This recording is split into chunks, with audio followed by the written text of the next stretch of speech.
everybody, and welcome to my channel. Can you give me that thumbs up and can you make sure you're subscribed? Now let's get started in the video. Now we're on series 3 of my Peter Rabbit series on how to have a cottage garden. And this is my rabbit, which of course I named him Peter Rabbit. And I just enjoy having him out every springtime. In the winter and the fall I put him away, but every spring he comes back out to visit, and many people laugh about him. In my videos, you're going to find Peter Rabbit at different places, and it's up to you to find out where he's at. Last year I did this and people were so excited about it. It was like finding a needle in the haystack. So, do you know where Peter is? So we're going to put him away, and we're going to start on today's video. Today's video is about how to have a garden journal and how to map out how you want your garden. A lot of you don't have a garden like I do, that you till it each spring, but a lot of you have a garden that's a container garden. Everything that I do, you can have it as a container out on your porch or somewhere near your home. And so even with a container garden, you can map it out and you can have a little journal. Today I'm going to share with you a special book. Beatrix Potter's journal. And she inspired me to create my own journal. And what is this? Let me show you. Beatrix Potter. Who was she? She was a beautiful woman who was an illustrator and wrote stories about her garden and about all the creatures in her garden. And this is an interactive journal, which is really very frugal, priced if you buy it used. Here it's all kinds of replicas of her different pages and different things that she done with pictures and photos. And when you run your hand across it, it just is a beautiful tribute to someone who lived a beautiful life. I like to reflect this kind of life as well, and so my home comes bursting into life come spring, and I'm always reminded of Beatrix Potter. I'm not going to show you all the photos, but here is letters that she wrote, replicas of her drawings and replicas of her. Beautiful.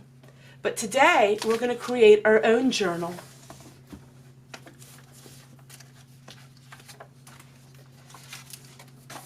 So how do we create our own journal?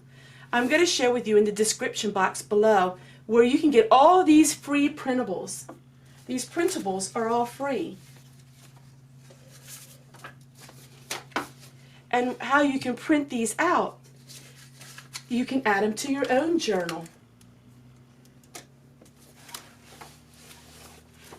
This is the journal that I'm using, and I got it for 75 cents at the thrift store. So what are we journaling and how do we do that?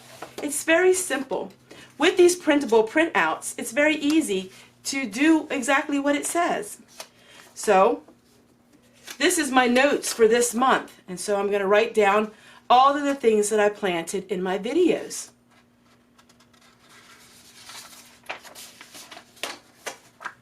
Everybody's journal is going to be this different. So mine, March 12th, is when I plant my tomatoes.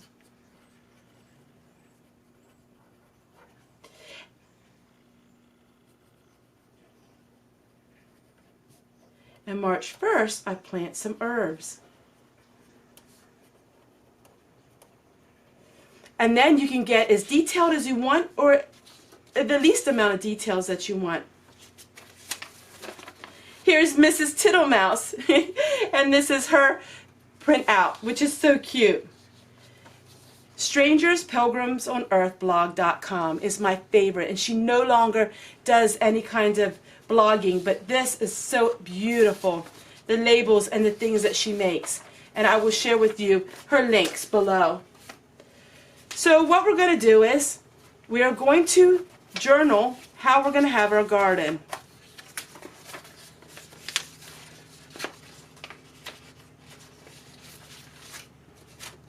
Now some people do the square foot gardening, but I do my gardening different, however you want it to be. And so I'm putting my garden how I am having it this year. And I am having a very old-fashioned Williamsburg, Virginia cottage garden. Each year I'm getting better and better at creating it.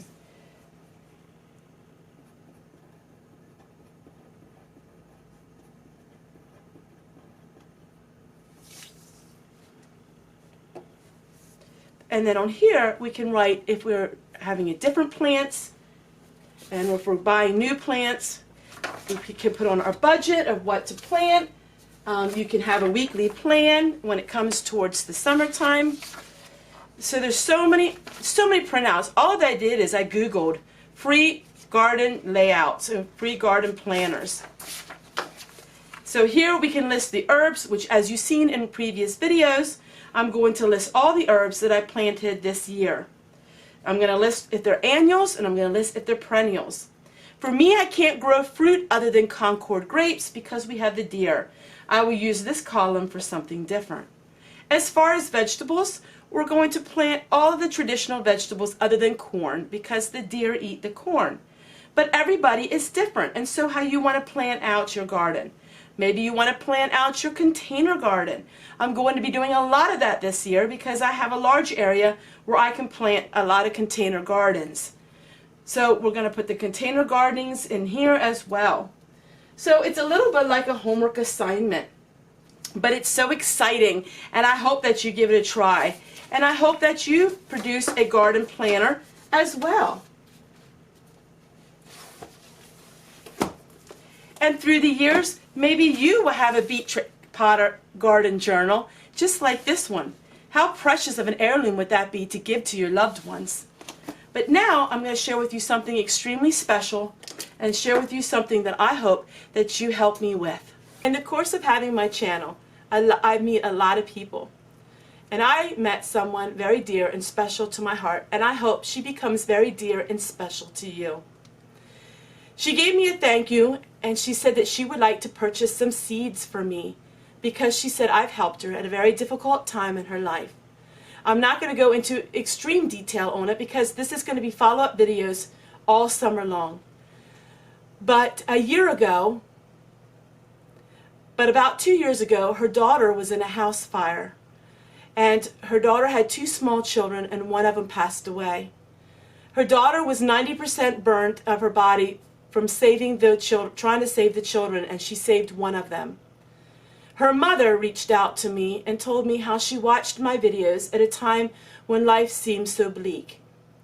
But instead of me picking seeds out, I felt like that was a wrong thing to do. I couldn't imagine picking seeds out and having this person buy me seeds when such a horrific story happened in her life. But yet she wanted to bless me, but yet I wanted to bless her. And this is where you all come in. I told her to go ahead and pick out the seeds in memory of her grandson and in honor of her daughter and her granddaughter who survived. Here, my friends, she picked out the garden seeds. I told her whatever she picks out, I'm going to plant in my garden as a long-lasting tribute to her grandson and to her daughter and granddaughter. So, my friends, you are going to follow me on this very special and heartwarming journey. This is planting seeds of hope. In a time when life seems so bleak, I wanted to plant something in the memory of her grandson, and I want her to see them growing. And as I plant these seeds, I want you all to remember the seeds of hope.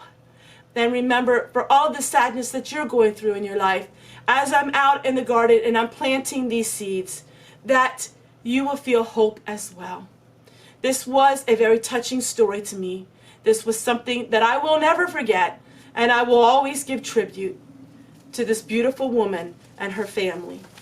So she picked out these seeds for me.